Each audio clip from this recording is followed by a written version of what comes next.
오늘 말씀은 창세기 47장입니다. 세상의 모든 권력을 손에 쥔 가장 강력한 왕 앞에 한 늙은 나그네 야곱이 서 있습니다. 그런데 놀랍게도 야곱은 오히려 왕을 축복합니다. 야곱이 고향을 떠나 다른 곳으로 이사했다는 단순한 기록이 아닙니다. 기근이라는 재앙 속에서도 하나님께서는 하나님의 백성을 지키셨고 장차 오실 메시아를 향한 구원의 역사를 신실하게 이어가십니다. 이 이야기는 바로 그 하나님의 구속사를 보여주는 귀한 증거입니다. 세상 나라와는 근본적으로 다른 하나님 나라의 진리가 담겨 있습니다. 영적인 권위가 세상의 권력을 압도하고 이 땅의 풍요가 아닌 하늘의 본향을 소망하는 것이야말로 하나님 백성의 진정한 정체성이라는 사실을 힘있게 선포하고 있습니다. 1절 요셉이 바로에게 가서 고하여 이르되 내 아버지와 내 형들과 그들의 양과 소와 모든 소유가 가나안 땅에서 와서 고센 땅에 있나이다 하고. 애굽의 총리가 된 요셉, 그는 막강한 힘을 가졌지만 교만하지 않았습니다. 먼저 바로 왕에게 가서 가족의 도착을 정식으로 보고하죠. 이는 요셉의 지혜와 겸손을 보여주는 동시에 애굽의 질서를 존중하는 모습입니다. 그리고 이 보고에는 더 깊은 의미가 담겨 있습니다. 이것은 단순히 가족이 이사 왔다는 소식이 아니었습니다. 바로 하나님의 언약 백성이 세상의 중심인 애굽으로 들어와 안전하게 보호받게 되는 공식적인 시작을 알리는 순간이었습니다. 요셉의 이런 태도는 신약 성경의 한 가르침을 떠올리게 합니다. 로마서 13장 1절입니다. 각 사람은 위에 있는 권세들에게 복종하라. 권세는 하나님으로부터 나지 않음이 없나니 모든 권세는 다 하나님께서 정하신 바라. 요셉이 바로의 권위를 존중하며 절차를 따랐던 것처럼 신약의 성도들 역시 하나님께서 세우신 세상의 권세를 존중하라고 배웁니다. 이것이 바로 하나님의 주권이 우리 삶의 모든 영역에 미친다는 믿음의 표현인 것입니다. 2절 그의 형들 중 5명을 택하여 바로에게 보이니. 요셉은 모든 형들을 다 데려가지 않고 5명만 대표로 세웁니다. 참 지혜로운 선택입니다. 바로 왕에게 부담을 주지 않으면서도 자신의 가족을 충분히 소개하는 방법이었습니다. 이 장면은 이스라엘의 대표가 처음으로 세상의 왕 앞에 공식적으로 서는 순간인데요. 이는 장차 이스라엘 민족이 모든 나라 가운데 하나님의 증인으로 서게 될 것을 미리 보여주는 그림과도 같습니다. 이 모습은 신약의 이 말씀과 깊이 연결됩니다. 마태복음 10장 18절입니다. 또 너희가 나로 말미암아 총독들과 임금들 앞에 끌려가리니 이는 그들과 이방인들에게 증거가 되게 하려 하심이라. 요셉의 형들이 바로 왕 앞에 섰던 것처럼 우리 그리스도인들도 언젠가 세상의 권세 앞에서 예수 그리스도를 증언하는 증인의 삶을 살아야 함을 보여줍니다. 3절 바로가 요셉의 형들에게 묻되 너희의 생업이 무엇이냐. 그들이 바로에게 대답하되 종들은 목자이온데 우리와 선조가 다 그러하니이다 하고. 바로가 직업을 묻자 형들은 요셉이 가르쳐준 대로 저희는 목자입니다 라고 정직하게 대답합니다. 당시 농사를 중요하게 여기던 애굽에서 목축업은 조금 낮게 여겨지는 직업이었습니다. 바로 이 점 때문에 그들은 애굽 사람들과 섞이지 않고 고센이라는 땅에 따로 머물 수 있는 명분을 얻게 됩니다. 이것은 세상 문화에 동화되지 않고 하나님의 구별된 백성으로 살아남기 위한 거룩한 정체성 고백이었습니다.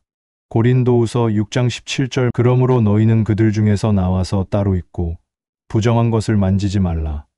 내가 너희를 영접하여 형제들이 자신들을 목자로 소개하며 애굽과 구별된 삶의 터전을 마련했듯이 우리 역시 세상의 죄된 문화로부터 나와 구별된 삶을 살도록 부름받았습니다. 4절 그들이 또 바로에게 고하되 가나안 땅에 기근이 심하여 종들의 양떼를 칠 곳이 없기로 종들이 이곳에 거류하고자 왔사오니 원하건대 종들로 고센 땅에 살게 하소서. 형제들은 자신들이 영원히 살러 온 것이 아니라 기근을 피해 잠시 머물기 위해 온 나그네임을 겸손하게 밝힙니다. 이 고백은 아브라함에게 하셨던 내 자손이 이방에서 객이 되리라 하는 하나님의 예언이 이루어지는 과정이기도 합니다. 그들은 애굽에 머물지만 그들의 마음과 소망은 여전히 약속의 땅 가나안을 향하고 있었던 것이죠. 이 모습은 이 땅을 살아가는 우리 성도들의 정체성을 보여줍니다. 히브리서 11장 13절입니다. 이 사람들은 다 믿음을 따라 죽었으며 약속을 받지 못하였으되 그것들을 멀리서 보고 환영하며 또 땅에서는 외국인과 나그네임을 증언하였으니 우리 역시 이 땅에 발을 딛고 살지만 우리의 영원한 본향은 하늘나라임을 기억하는 순례자들입니다. 5절. 바로가 요셉에게 말하여 이르되 내 아버지와 형들이 내게 왔은즉. 바로는 요셉의 말을 듣고 아주 호의적인 반응을 보입니다. 그만큼 요셉을 신뢰했다는 뜻이죠. 세상의 왕이 하나님의 백성을 따뜻하게 맞이하는 이 장면은 하나님께서 어떻게 세상의 권력을 사용해서라도 하나님의 백성을 보호하시는지를 잘 보여줍니다. 신실한 요셉 한 사람을 통해 온 가족이 세상의 중심에서 환대를 받게 된 것입니다. 이것은 왕의 마음을 주장하시는 하나님의 능력을 보여주는 잠언 21장 1절 말씀을 떠올리게 합니다. 왕의 마음이 여호와의 손에 있음이 마치 봇물과 같아서 그가 임의로 인도하시느니라. 바로 왕의 마음이 요셉의 가족에게 열린 것은 바로 그 뒤에 계신 하나님의 손길 때문이었습니다. 6절. 애굽 땅이 내 앞에 있으니 땅의 좋은 곳에 내 아버지와 내 형들이 거주하게 하되 그들이 고센 땅에 거주하고 그들 중에 능력 있는 자가 있거든 그들로 내 가축을 관리하게 하라. 바로의 호의는 여기서 그치지 않습니다. 애굽에서 가장 좋은 땅, 가장 비옥한 땅을 내어주고 심지어 그들의 전문성을 인정해서 왕의 가축을 관리하는 명예로운 직책까지 제안합니다. 이것은 단순한 자선이 아니라 그들을 존중하며 받아들이는 파격적인 대우였습니다. 하나님께서는 이렇게 훗날 큰 민족을 이루기 위한 최적의 환경을 허락하셨습니다. 이 놀라운 축복은 마태복음 6장 33절의 약속을 생생하게 보여줍니다. 그런즉 너희는 먼저 그의 나라와 그의 의를 구하라 그리하면 이 모든 것을 너희에게 더하시리라. 야곱의 가족은 단지 생존을 위해 애굽에 왔지만 하나님을 신실하게 섬긴 요셉을 통해 구한 것 이상의 풍성한 복을 받았습니다. 먼저 그의 나라와 의를 구할 때 하나님은 우리의 모든 필요를 넘치도록 채워주십니다. 7절. 요셉이 자기 아버지 야곱을 인도하여 바로 앞에 서게 하니 야곱이 바로에게 축복하매. 이 한 구절은 야곱의 생애 전체에서 가장 극적인 신학적 반전이 일어나는 장면입니다. 겉으로 드러난 구도는 명확합니다. 기근을 피해온 늙고 지친 나그네 야곱이 생존을 베풀어 줄 세계 최강대국의 왕 바로를 만나는 것입니다. 모든 권력의 관계는 바로가 베푸는 입장이고 야곱은 받는 입장임을 가리킵니다. 그러나 성경의 기록은 이 모든 예상을 뒤엎습니다. 도움을 받으러 온 야곱이 도움을 주는 바로를 향해 일방적으로 축복합니다. 축복하메로 번역된 히브리어 단어는 바라크입니다. 여기서 사용된 히브리어 바라크는 단순한 안부 인사가 아닙니다. 이는 하나님으로부터 오는 신적인 복이 임하기를 선포하는 권위 있는 행위입니다. 야곱은 바로의 위험 앞에서 조금도 위축되지 않았습니다. 그는 자신이 누구인지 정확히 알고 있었습니다. 그는 평범한 늙은 목자가 아니라 하나님의 언약을 지닌 자, 아브라함의 계보를 잇는 축복의 통로였습니다. 그는 도움을 받는 자의 자세가 아닌 하나님의 복을 전달하는 제사장의 권위로 바로 앞에 선 것입니다. 이 장면은 창세기 12장에 나타난 아브라함 언약의 핵심이 성취되는 현장입니다. 하나님은 아브라함에게 너는 복이 될지라 땅의 모든 족속이 너로 말미암아 복을 얻을 것이라고 약속하셨습니다. 야곱의 축복은 바로 이 약속의 성취입니다. 첫째, 바로는 야곱의 가족에게 땅과 식량을 베풀므로써 언약의 백성을 축복하는 자가 되었습니다. 그러자 하나님은 약속대로 야곱을 통해 바로에게 직접적인 복을 내리십니다. 둘째, 땅의 모든 족속을 대표하는 인물인 바로가 언약의 후손 야곱을 통해 하나님의 복을 받게 됩니다. 이는 이스라엘이 단순히 복을 받는 민족을 넘어 세상을 향한 복의 통로가 되어야 할 제사장 나라의 사명을 미리 보여주는 중요한 사건입니다. 또한 이 구절은 세상 나라와 하나님 나라의 본질적인 차이와 그 권위의 우열을 분명하게 보여줍니다. 바로의 왕국은 눈에 보이는 군사력과 막대한 부여와 세상적인 힘 위에 서 있습니다. 반면 야곱이 대표하는 하나님의 나라는 눈에 보이지 않는 언약과 믿음 위에 서 있습니다. 야곱은 군대도 재물도 없는 나그네이지만 그에게는 창조주 하나님과의 관계에서 비롯된 영적인 권위가 있었습니다. 야곱이 바로를 축복하는 행위는 세상의 모든 부와 권세를 합친 것보다 하나님의 나라에서 오는 한 방울의 은혜와 복이 더 크고 우월함을 선포하는 것입니다. 이는 하나님 나라의 백성이 비록 세상에서 약하고 가난해 보일지라도 그리스도 안에서 세상을 축복하고 중보할 수 있는 왕 같은 제사장이라는 존귀한 신분과 권위를 가졌음을 보여주는 강력한 증거입니다. 히브리서 7장 7절 논란의 여지 없이 낮은 자가 높은 자에게서 축복을 받느니라. 세상의 눈으로 볼 때 높은 자는 바로이고 낮은 자는 야곱입니다. 하지만 실제 일어난 일은 낮은 자처럼 보이는 야곱이 높은 자인 바로에게 축복을 베푸는 것이었습니다. 히브리서의 원리에 따르면 이 축복 행위 자체가 야곱이 바로보다 영적으로 더 높은 자임을 증명합니다. 야곱의 위대함은 그의 인격이나 소유가 아니라 그가 품고 있는 하나님의 언약에서 비롯된 것입니다. 결론적으로 야곱이 바로를 축복한 이 사건은 단순한 인사가 아니라 영적인 위계 질서를 선포하는 신학적인 행위입니다. 이는 하나님의 언약을 소유한 자가 세상의 어떤 권세보다 우위에 있음을 보여줍니다. 8절. 바로가 야곱에게 묻되 내 나이가 얼마냐? 야곱의 비범한 모습에 깊은 인상을 받은 바로가 그의 나이를 묻습니다. 이 질문은 단순한 호기심이 아니라 야곱에게서 느껴지는 경외감의 표현이었을 겁니다. 그리고 이 질문 덕분에 야곱은 자신의 파란만장했던 믿음의 여정을 고백할 기회를 얻게 됩니다. 때로 세상은 우리 그리스도인의 삶을 궁금해하며 질문을 합니다. 베드로전서 3장 15절이 그 답을 줍니다. 너희 마음에 그리스도를 주로 삼아 거룩하게 하고 너희 속에 있는 소망에 관한 이유를 묻는 자에게는 대답할 것을 항상 준비하되 온유와 두려움으로 하고.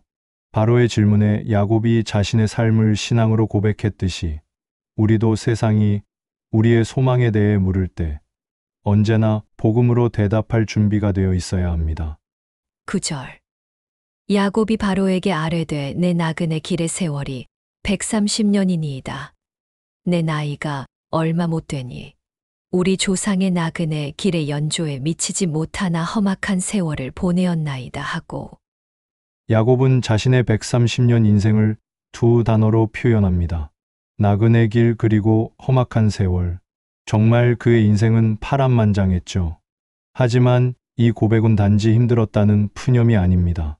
이 땅의 삶이 끝이 아니라 잠시 지나가는 나그네의 길이라는 깊은 신앙의 통찰이 담겨 있습니다. 험악한 세월 속에서도 하나님은 그를 떠나지 않으시고 단련시키시며 언약의 사람으로 빚어가셨습니다. 이러한 삶의 자세는 신약 성경 고린도후서 4장 17절 말씀과 맞닿아 있습니다. 우리가 잠시 받는 환난에 경한 것이 지극히 크고 영원한 영광에 중한 것을 우리에게 이루게 함이니. 야곱의 험악한 세월 끝에는 요셉을 통한 구원이라는 영광이 기다리고 있었죠. 이처럼 우리가 이 땅에서 겪는 잠깐의 환난은 우리를 무너뜨리는 것이 아니라 장차 다가올 영원하고 큰 영광을 이루어가는 과정임을 믿어야 합니다. 10절. 야곱이 바로에게 축복하고 그 앞에서 나오니라. 야곱은 바로와의 만남을 축복으로 시작해서 축복으로 마무리합니다. 그는 마지막까지 하나님의 복을 선포하는 제사장으로서의 위엄을 잃지 않았습니다. 이 모습은 장차 이스라엘이 모든 민족을 위한 제사장 나라가 되어야 할 사명을 미리 보여주는 것입니다. 이 제사장적 사명은 베드로전서 2장 9절에 아름답게 선포되어 있습니다. 그러나 너희는 택하신 족속이요 왕 같은 제사장들이요 거룩한 나라요 그의 소유가 된 백성이니 이는 너희를 어두운 데서 불러내어 그의 기이한 빛에 들어가게 하신 이의 아름다운 덕을 선포하게 하려 하심이라. 야곱이 바로에게 복을 선포했듯이 우리도 왕 같은 제사장으로서 우리를 구원하신 하나님의 아름다운 복음을 세상에 선포해야 합니다. 11절. 요셉이 바로의 명령대로 그의 아버지와 그의 형들에게 거주할 곳을 주되 애굽의 좋은 땅 라암셋을 그들에게 주어 소유로 삼게 하고. 요셉은 약속대로 가장 좋은 땅 라암셋을 가족에게 줍니다. 이곳은 하나님의 은혜로 이스라엘이 큰 민족으로 성장하는 터전이 되었죠.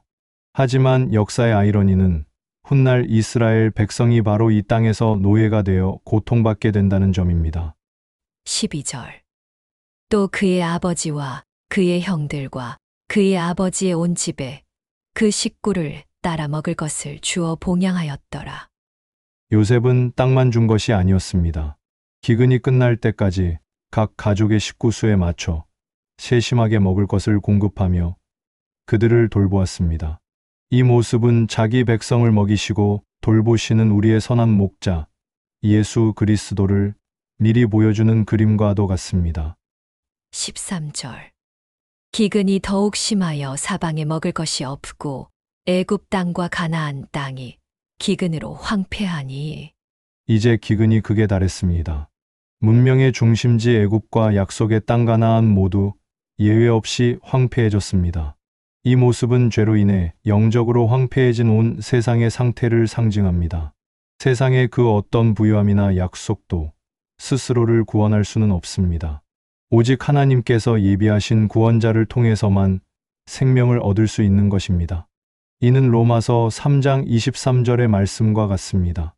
모든 사람이 죄를 범하였음에 하나님의 영광에 이르지 못하더니 애굽과 가나안 모두 황폐해진 것처럼 세상 모든 사람은 예외 없이 죄 아래 있어 하나님의 은혜가 절실히 필요한 존재입니다. 14절. 요셉이 곡식을 팔아 애굽 땅과 가나안 땅에 있는 돈을 모두 거두어 들이고 그 돈을 바로의 궁으로 가져가니. 사람들은 기근을 이기기 위해 가지고 있던 모든 돈을 내어 곡식을 삽니다. 여기서 중요한 점은 요셉이 그 돈을 자신의 주머니에 넣지 않고 국가의 재정인 바로의 궁으로 가져갔다는 사실입니다. 그는 사리사욕 없이 공적인 책무를 다했습니다. 이 장면은 세상의 재물이 생명을 구하는데 한계가 있음을 보여줍니다. 돈이 다 없어지면 다른 대가를 치러야 하기 때문입니다.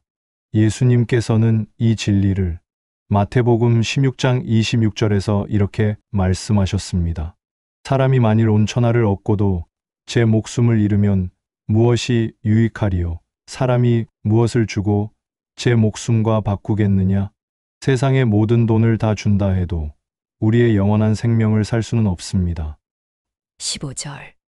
애굽 땅과 가나안 땅에 돈이 떨어진지라 애굽 백성이 다 요셉에게 와서 이르되 돈이 떨어졌사오니 우리에게 먹을 거리를 주소서. 어찌 주 앞에서 죽으리이까. 결국 돈이 다 떨어졌습니다. 백성들은 절망하며 요셉에게 나아와 외칩니다. 주여, 우리를 살려주소서. 이 모습은 인간의 모든 방법과 자원이 소진되었을 때 비로소 자신의 무력함을 깨닫고 구원자 앞에 나올 수밖에 없는 우리의 모습을 보여줍니다. 자신의 힘으로는 살 수 없다는 이 절박한 고백이 바로 구원의 시작입니다. 누가복음 18장 13절.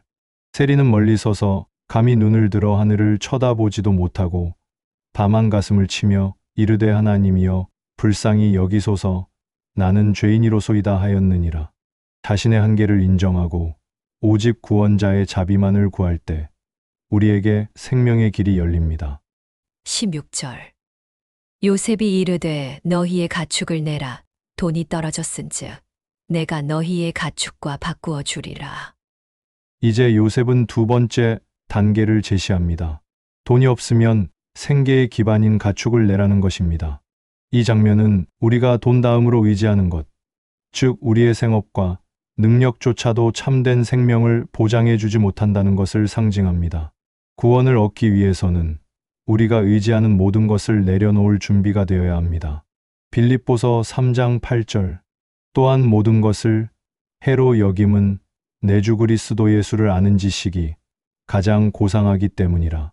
내가 그를 위하여 모든 것을 잃어버리고 배설물로 여김은 그리스도를 얻고 참된 생명이신 예수 그리스도를 얻기 위해서라면 세상의 그 어떤 것도 기꺼이 포기할 수 있다는 것이 바로 참된 믿음입니다.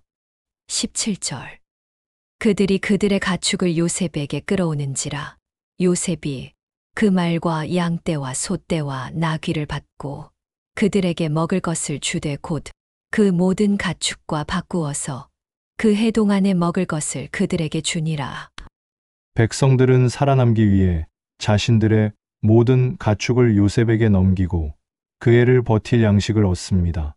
이 모습은 구원자이신 예수님께서 우리의 모든 것을 받으시고 대신 우리에게 생명을 공급해 주시는 은혜의 교환을 떠올리게 합니다. 우리가 가진 것을 주님께 드릴 때 주님은 우리의 모든 필요를 채우시고 돌보십니다. 예수님께서 부자 청년에게 하셨던 말씀이 이 원리를 잘 보여줍니다. 마태복음 19장 21절입니다. 예수께서 이르시되 내가 온전하고자 할진대 가서 내 소유를 팔아 가난한 자들에게 주라 그리하면 하늘에서 보화가 내게 있으리라.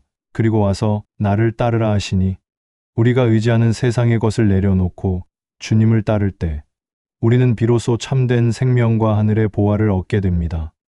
18절.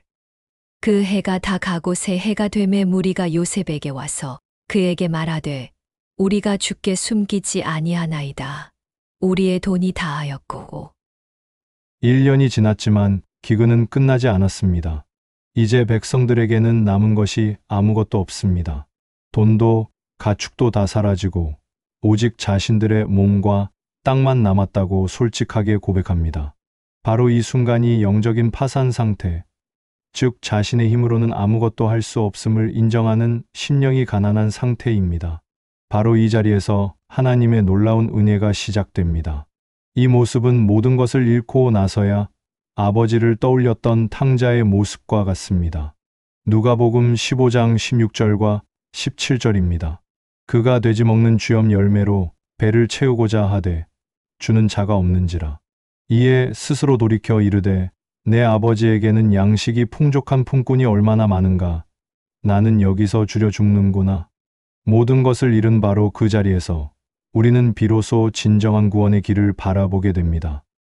19절. 우리가 어찌 우리의 토지와 함께 주의 목전에 죽으리이까. 우리 몸과 우리 토지를 먹을 것을 주고 사소서.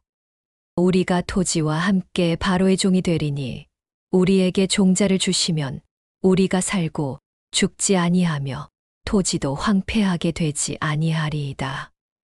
이제 백성들은 마지막 제안을 합니다. 우리의 몸과 땅을 살 테니 우리를 바로의 종으로 삼아 주십시오. 그리고 다시 농사지을 씨앗을 주십시오. 이것은 단순히 생존을 넘어 새로운 주인의 종이 됨으로써 새로운 삶을 시작하고 싶다는 간절한 외침입니다. 고린도전서 6장 19절과 20절. 너희 몸은 너희가 하나님께로부터 받은 바 너희 가운데 계신 성령의 전인 줄을 알지 못하느냐. 너희는 너희 자신의 것이 아니라 값으로 산 것이 되었으니 그런즉 너희 몸으로 하나님께 영광을 돌리라. 우리는 예수님의 피값으로 사신 바 된 하나님의 소유입니다. 그러므로 우리의 몸으로 하나님께 영광 돌리는 것이 마땅합니다. 20절. 그러므로 요셉이 애굽의 모든 토지를 다 사서 바로에게 바치니 애굽의 모든 사람들이 기근에 시달려 각기 토지를 팔았음이라. 땅이 바로의 소유가 되니라. 결국 애굽의 모든 땅은 바로의 소유가 됩니다. 이 사건을 통해 애굽은 강력한 중앙집권, 국가의 기틀을 마련하게 되죠. 영적으로 볼 때 이 장면은 온 세상의 주권이 궁극적으로 하나님께 있음을 보여줍니다. 우리가 예수님을 나의 주인으로 고백하는 것은 내 인생의 모든 소유권을 하나님께 이전하는 것과 같습니다. 시편 24편 1절은 이 진리를 힘있게 선포합니다. 땅과 거기에 충만한 것과 세계와 그 가운데에 사는 자들은 다 여호와의 것이로다. 이 세상의 모든 것은 다 하나님의 것입니다. 우리는 그분의 것을 잠시 맡아 관리하는 선한 청지기일 뿐입니다. 21절. 요셉이 애굽 땅 이 끝에서 저 끝까지의 백성을 성읍들에 옮겼으나 요셉은 백성들을 각 성읍으로 이주시킵니다. 이는 토지 소유권이 바로에게 있음을 분명히 하고 새로운 사회 질서를 세우기 위한 조치였습니다. 세상 나라는 이처럼 백성을 통제하고 소유하려 합니다. 하지만 하나님 나라는 정반대입니다. 하나님 나라는 우리에게 참된 자유와 영원한 기업을 주시는 곳입니다. 갈라디아서 4장 7절. 그러므로 내가 이후로는 종이 아니요 아들이니 아들이면 하나님으로 말미암아 유업을 받을 자니라. 우리는 더 이상 종이 아니라 하늘의 유업을 상속받을 하나님의 자녀가 되었습니다. 22절. 제사장들의 토지는 사지 아니하였으니 제사장들은 바로에게서 녹을 받음이라. 바로가 주는 녹을 먹음으로 그들의 토지를 팔지 않음이었더라.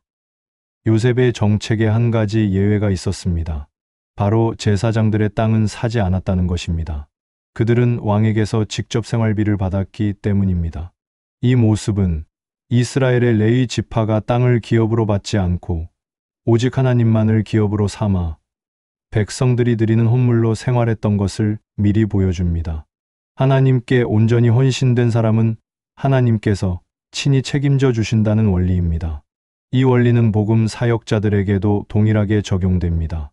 고린도전서 9장 14절 말씀입니다. 이와 같이 주께서도 복음 전하는 자들이 복음으로 말미암아 살리라 명하셨느니라. 하나님의 일을 하는 사람들의 필요는 하나님께서 하나님의 백성들을 통해 친히 채워주십니다. 23절. 요셉이 백성에게 이르되 오늘 내가 바로를 위하여 너희 몸과 너희 토지를 샀노라. 여기 종자가 있으니 너희는 그 땅에 뿌리라. 요셉은 백성들에게 다시 시작할 수 있는 씨앗을 나누어 줍니다. 이것은 단순한 구제를 넘어 그들이 다시 일어서서 생산적인 삶을 살도록 돕는 회복의 조치입니다. 이처럼 우리를 구원하신 예수님께서는 우리에게 새 생명의 씨앗인 말씀과 성령을 주셔서 의의 열매를 맺는 새로운 삶을 살게 하십니다. 마가복음 4장 14절. 뿌리는 자는 말씀을 뿌리는 것이라. 하나님의 말씀이라는 생명의 씨앗이 우리 마음에 뿌려질 때 비로소 새로운 삶이 시작되고 풍성한 열매를 맺게 됩니다. 24절. 추수의 5분의 1을 바로에게 상납하고 5분의 4는 너희가 가져서 토지의 종자로도 삼고 너희의 양식으로도 삼고 너희 가족과 어린 아이의 양식으로도 삼으라. 요셉은 새로운 세금 제도를 만듭니다. 수확물의 20%, 즉 5분의 1을 바로에게 내고 나머지 80%는 백성들이 갖게 하는 것입니다. 고대 사회에서는 아주 합리적이고 관대한 세율이었습니다. 이 모습은 모든 것이 하나님의 은혜임을 인정하며 소득의 일부를 드리는 11조의 원리를 떠올리게 합니다. 하나님께 드릴 것을 드릴 때 하나님은 우리의 남은 모든 것을 축복하시고 책임져 주십니다. 25절. 그들이 이르되 주께서 우리를 살리셨사오니 우리가 주께 은혜를 입고 바로의 종이 되겠나이다. 백성들은 요셉의 정책에 진심으로 감사합니다. 그들은 종이 된 것을 억압으로 여기지 않고 자신들을 죽음에서 살려준 은혜로 받아들입니다. 이것이 바로 죄와 사망에서 구원받은 성도의 마땅한 반응입니다. 우리를 살리신 주님의 은혜에 감사하며 기쁨으로 그리스도의 종이 되기를 자원하는 것. 이 종됨은 속박이 아니라 참된 자유와 생명입니다. 로마서 6장 22절. 그러나 이제는 너희가 죄로부터 해방되고 하나님께 종이 되어 거룩함에 이르는 열매를 맺었으니 그 마지막은 영생이라. 하나님의 종이 된 결과는 억압이 아니라 거룩한 열매와 영원한 생명입니다. 26절. 요셉이 애굽 토지법을 세우매 그 5분의 1이 바로에게 상납되나 제사장의 토지는 바로의 소유가 되지 아니하여 오늘날까지 이르니라. 요셉이 세운 이 법은 애굽의 영구적인 법이 되었습니다. 세상의 법이 이처럼 질서를 유지하는 것처럼 하나님 나라는 생명의 성령의 법에 의해 다스려집니다. 이 법은 우리를 죄와 사망에서 해방시키고 영원한 생명과 자유로 인도하는 변치 않는 법입니다. 로마서 6장 2절.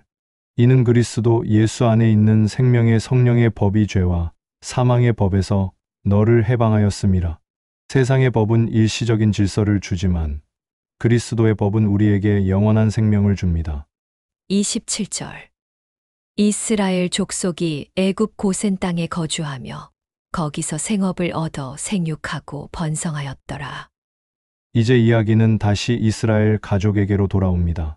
그들은 애굽의 보호 아래에서 크게 생육하고 번성하기 시작합니다.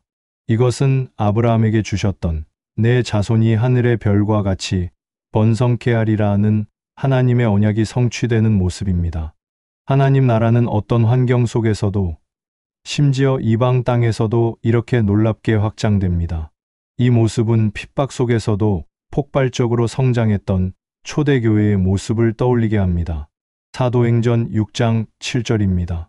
하나님의 말씀이 점점 왕성하여 예루살렘에 있는 제자의 수가 더 심히 많아지고 허다한 제사장의 무리도 이도에 복종하니라. 하나님 나라의 생명력은 그 어떤 것도 막을 수 없습니다. 28절. 야곱이 애굽 땅에 17년을 거주하였으니 그의 나이가 147세라. 야곱은 애굽에서 17년을 살았습니다. 공교롭게도 이 숫자는 그가 사랑하는 아들 요셉과 함께 살았던 횟수와 똑같습니다. 하나님께서는 야곱의 험악했던 세월을 잃어버렸던 시간만큼의 평안과 위로로 갚아주신 것입니다. 이는 고난받는 성도들에게 주시는 하나님의 최종적인 위로와 상급을 미리 보여줍니다. 이 위로는 요한계시록 21장 4절에서 완성될 것입니다. 모든 눈물을 그 눈에서 닦아주시니 다시는 사망이 없고 애통하는 것이나 곡하는 것이나 아픈 것이 다시 있지 아니하리니 처음 것들이 다 지나갔음이로라. 하나님은 우리의 모든 눈물을 기억하시고 반드시 닦아주실 것입니다. 29절. 이스라엘이 죽을 날이 가까움에 그의 아들 요셉을 불러 그에게 이르되 이제 내가 내게 은혜를 입었거든 청하노니 내 손을 내 허벅지 아래에 넣고 인애와 성실함으로 내게 행하여 애굽에 나를 장사하지 아니하도록 하라. 죽음을 앞둔 야곱, 그의 이름이 이스라엘로 기록되었습니다. 그는 이제 한 개인이 아니라 언약 백성의 대표로서 마지막 유언을 남깁니다. 가장 엄숙한 맹세 방식으로 자신을 절대 애굽에 묻지 말라고 부탁합니다.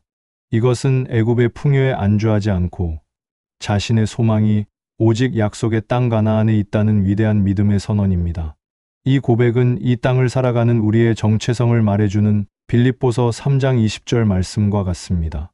그러나 우리의 시민권은 하늘에 있는지라 거기로부터 구원하는 자, 곧 주 예수 그리스도를 기다리노니 야곱의 소망이 가나안에 있었던 것처럼 우리의 시민권과 소망은 이 땅이 아닌 하늘에 있습니다. 30절.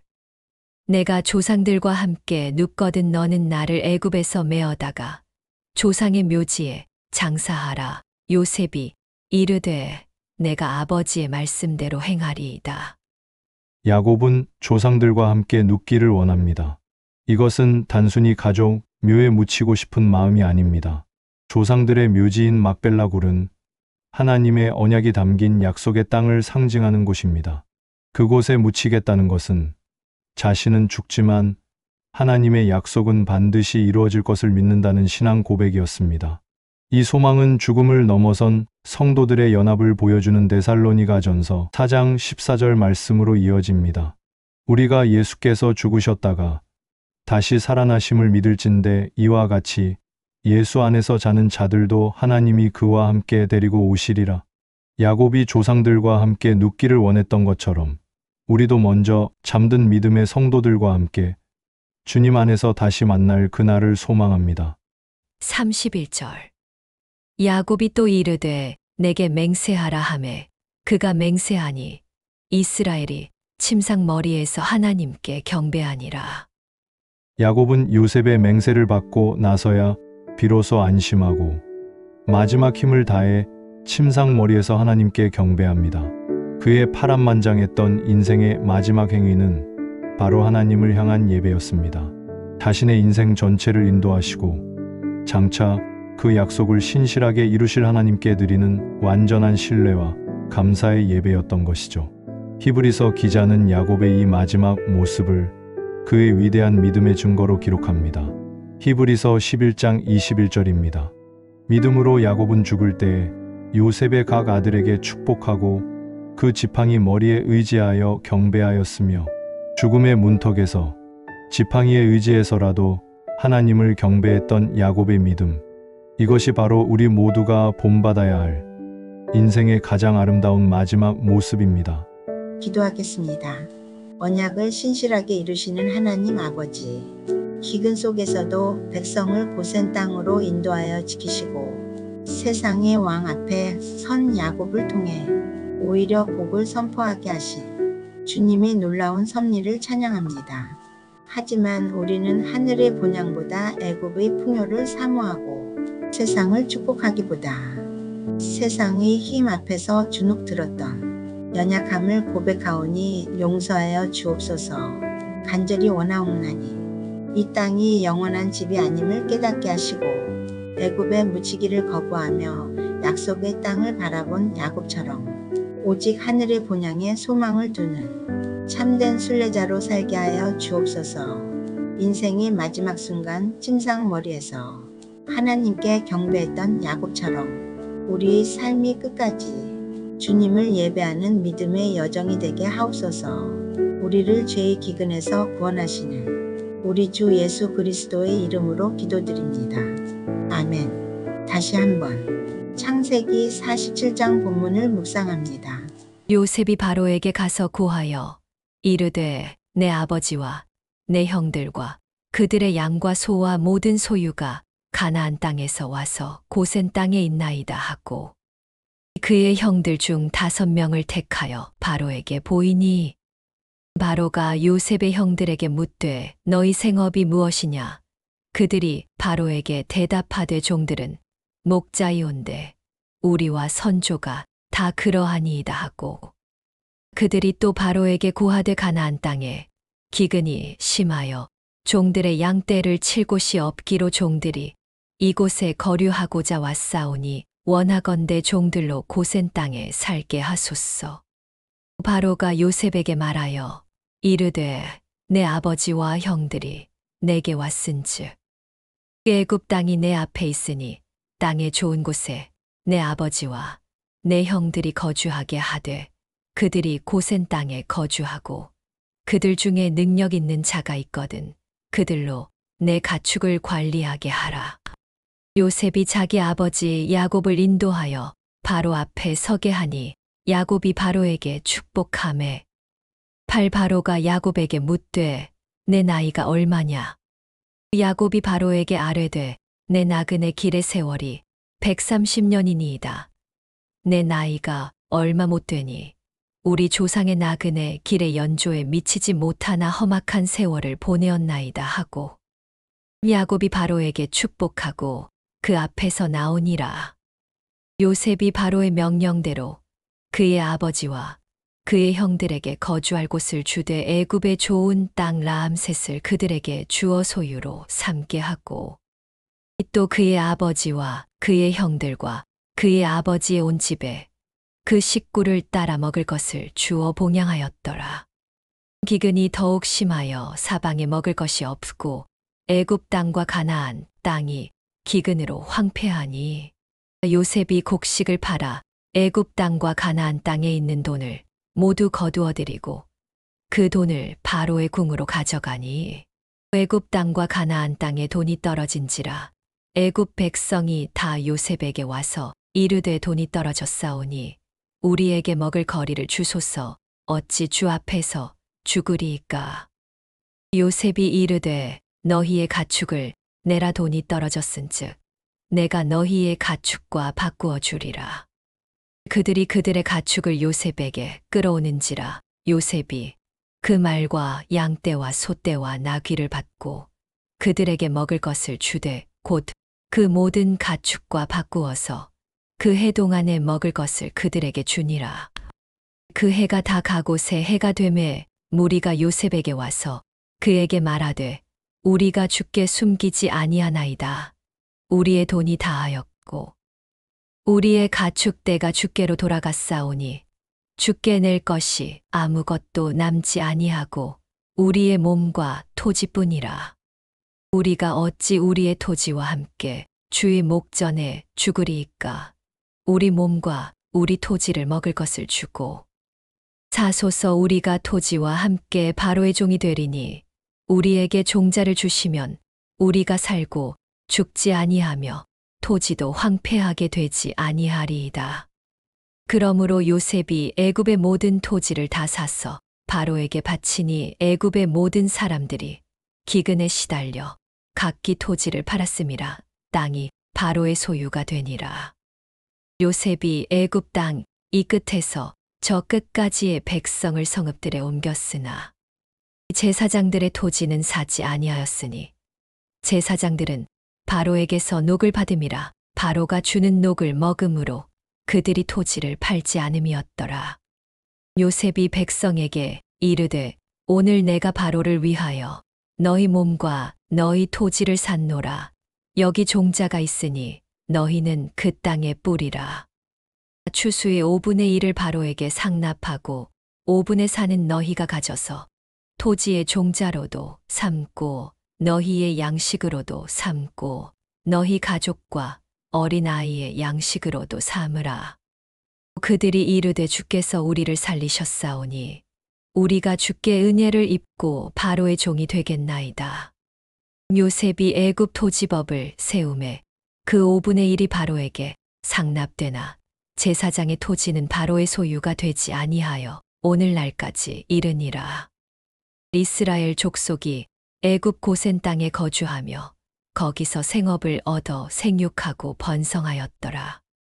야곱이 애굽 땅에 17년을 거주하였으니 그의 나이가 147세라. 이스라엘이 죽을 날이 가까우매 그의 아들 요셉을 불러 그에게 이르되 이제 내가 내게 은혜를 입었거든 청하노니 내 손을 내 허벅지 아래에 넣고 인애와 성실함으로 내게 행하여 애굽에 나를 장사하지 아니하도록 하라. 내가 조상들과 함께 눕거든 너는 나를 애굽에서 메어다가 조상의 묘지에 장사하라. 요셉이 이르되 내가 아버지의 말씀대로 행하리이다. 야곱이 또 이르되 내게 맹세하라 하매 그가 맹세하니 이스라엘이 침상머리에서 하나님께 경배하니라. 오늘의 말씀이 마음에 와닿으셨다면 구독과 좋아요, 알람 설정, 그리고 댓글로 함께해 주십시오. 여러분의 따뜻한 반응이 큰 힘이 됩니다. 감사합니다.